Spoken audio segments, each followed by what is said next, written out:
110, JSP 2 സീറ്റുകളിൽ, മറ്റുള്ളവർ 2, അതിൽ ഒവൈസിയുടെ പാർട്ടി 1 സീറ്റിൽ ലീഡ് ചെയ്യുന്നു.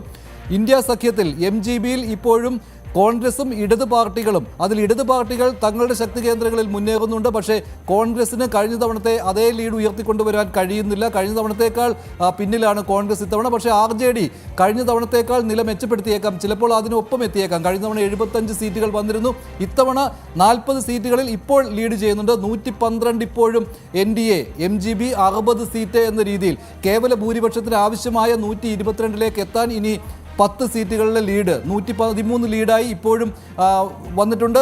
NDAയുടെ ലീഡ് 112ലേക്കും 13ലേക്കും എത്തി. 113ലേക്ക് NDAയുടെ ലീഡ്. അതിൽ BJP 49, JDU 50 സീറ്റുകളിൽ ലീഡ് ചെയ്യുന്നു. 101 സീറ്റുകളിൽ മത്സരിച്ച JDU ഏതാണ്ട് പകുതി സീറ്റുകളിലായി കഴിഞ്ഞു. 50 സീറ്റുകളിൽ ലീഡ്. RJDയുടെ ലീഡ് 38 സീറ്റായിട്ട് കുറഞ്ഞു. NDA 116ആയി.